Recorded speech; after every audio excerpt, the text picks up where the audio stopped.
Salut les Hurley. Donc cette semaine, c'est la semaine du CNE, avec des courses organisées entre le 29 et le 3 novembre par tout azimut FAMEC, mais aussi MES-Eau et le comité départemental de course d'orientation de la Moselle. On va analyser le terrain et les courses pour le championnat de France de nuit, championnat de France de sprint, donc avec les qualifications le matin à Thionville et la finale à FAMEC, mais aussi le CNE, Critérium national par équipe, à FAMEC.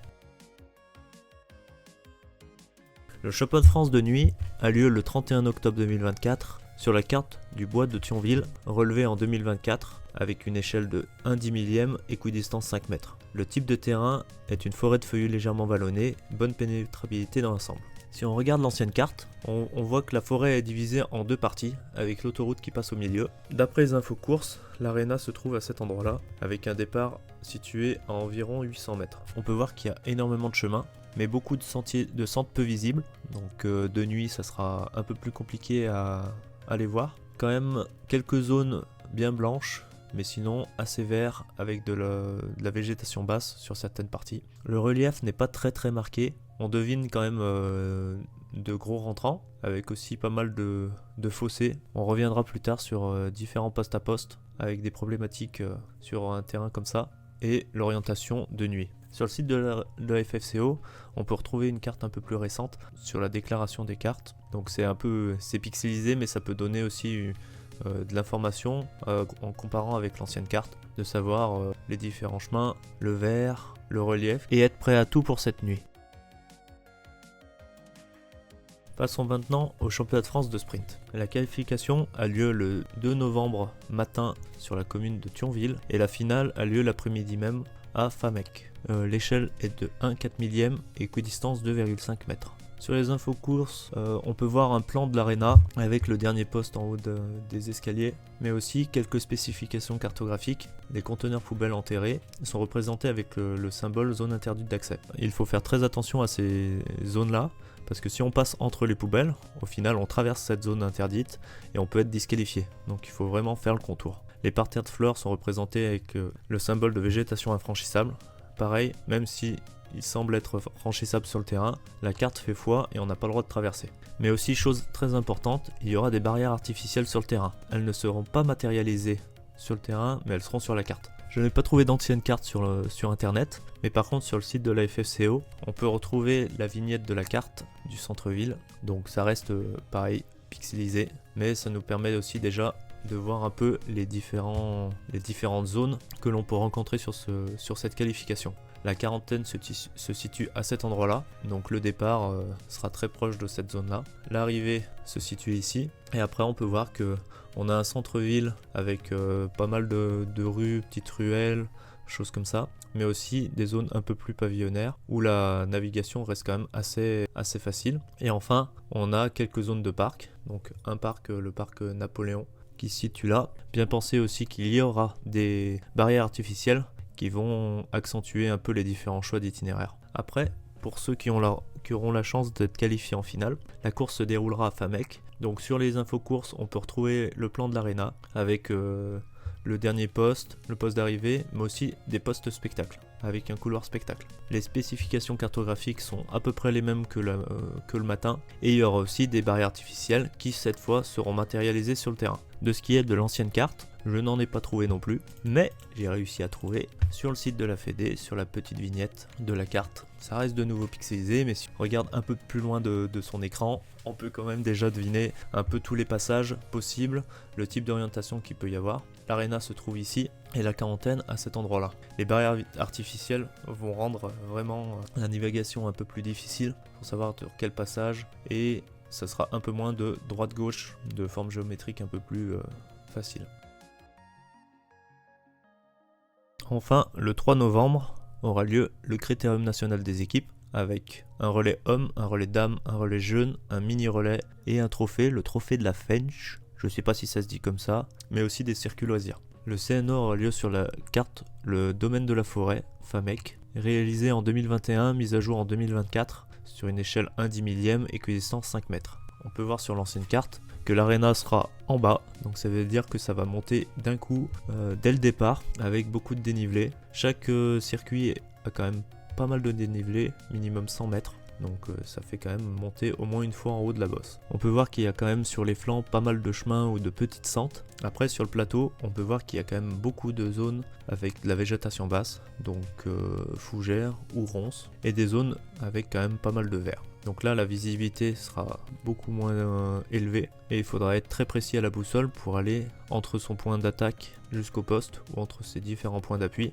parce que le relief est beaucoup moins marqué sur ces zones là, donc la boussole sera indispensable. Sur le fichier de zone gelée qui est disponible sur le site internet de la FFCO, on peut trouver cette carte là qui est la carte avec un peu une extension avec une zone de micro-relief au milieu dans des carrières, dans d'anciennes carrières. Cette zone là avait été utilisée au championnat de France de moyenne distance en 2011. J'ai réussi à trouver deux circuits sur World of Map qui permet aussi d'avoir un peu un aperçu d'à quoi ressemble cette zone micro-relief plutôt assez technique. Et bien entendu le petit zoom pixelisé sur la carte avec la petite vignette récupérée sur le site de la FFCO qui donne aussi un aperçu de la carte qui est potentiellement utilisable pour le CNE. C'est-à-dire que les grands circuits pourront peut-être aller jouer dans ces zones de micro-relief. Donc être bien vigilant là-dessus en attaque de poste dans ces zones-là, de bien savoir ce que l'on cherche, de connaître l'environnement du poste pour ne pas perdre trop de temps sur cette zone-là. Voilà, voilou.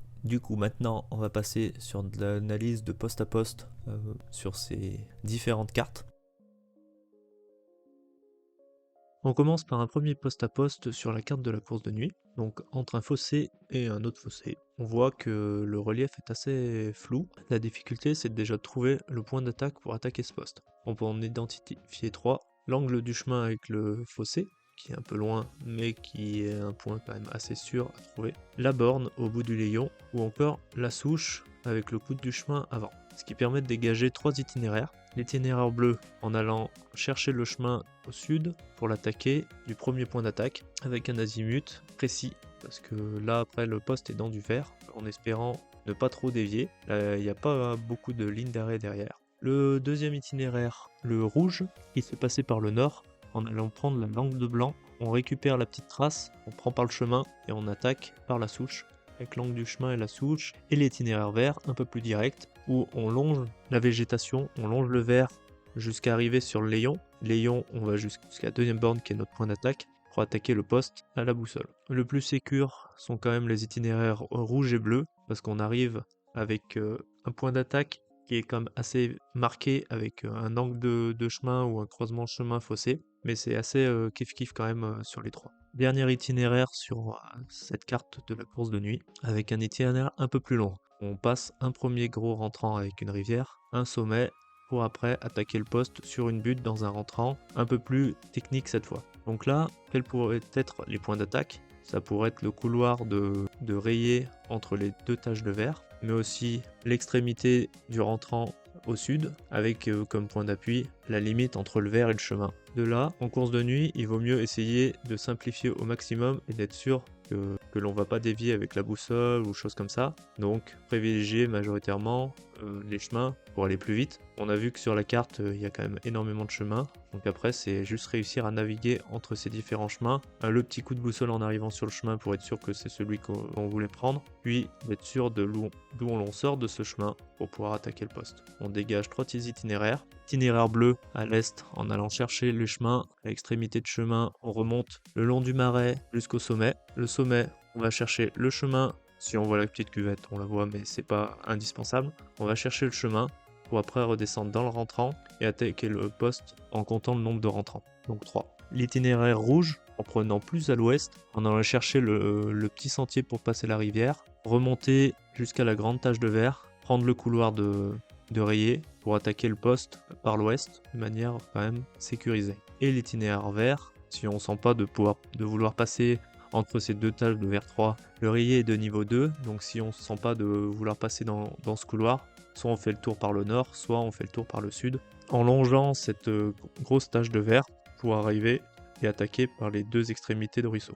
Les itinéraires sont assez similaires, mais je pense que le bleu est quand même plus rapide de jour, mais de nuit je privilégierais plutôt l'itinéraire rouge. On passe sur la carte du CNE entre 2 éléments, une cuvette et une dépression. On peut voir qu'on est sur le plateau, le relief est moins marqué, On a beaucoup de layons, mais aussi énormément de végétation basse, que ce soit de niveau 1 ou de niveau 2, et quand même pas mal de chemins. Essayons d'identifier les différents points d'attaque possibles. Donc au sud, jonction de chemin, ou alors angle de végétation basse, mangeoire. Donc on dégage 3 itinéraires. L'itinéraire bleu qui descend tout au sud en faisant tout le pourtour par le chemin pour attaquer le poste en ligne droite à partir de la sente peu visible et de la limite de végétation. Ou alors itinéraire rouge en remontant, en faisant le tour par les chemins, mais par le nord, et en attaquant le poste à partir de la mangeoire, en prenant la tracouille, puis la limite de végétation. Et enfin l'itinéraire vert, un peu plus direct, en essayant d'esquiver un peu toutes les zones de végétation basse pour attaquer le poste. Pour moi, l'itinéraire bleu est le plus sécurisant pour pouvoir aller vite en allant sur les chemins et attaquer le poste sereinement, sans avoir à se battre avec les ronces, la végétation basse, etc. Le dernier poste à poste sur la carte du CNE, assez proche de l'aréna, entre un trou et un rocher. Donc là, l'attaque est pas évidente. On doit passer un rentrant, une grosse avancée. Donc le choix va être de savoir si l'on monte pour attaquer le poste par le haut, ou alors si on fait le tour par les chemins pour éviter le dénivelé. On dégage 3 itinéraires. L'itinéraire bleu en remontant au chemin, on monte dans le rentrant, on prend le chemin sur la petite tracouille au milieu pour attaquer le poste à partir de la borne place à feu, l'enchaînement de buts et le poste dans tous les cas est dans le rentrant. Deuxième itinéraire, l'itinéraire rouge en passant au nord, en faisant le contour par les chemins. Donc on voit qu'il y a quand même beaucoup plus de distance mais moins de dénivelé et l'attaque de poste à partir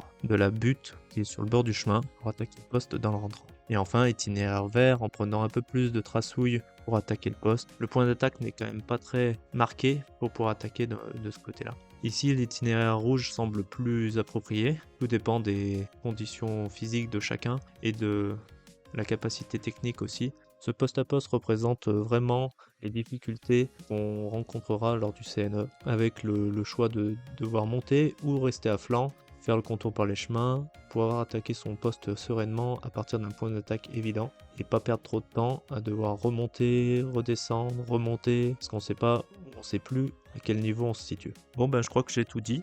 J'espère que cette vidéo vous a plu et que vous trouverez vos postes sereinement cette semaine. Faites-vous plaisir et à bientôt en forêt. Des bisous boisés.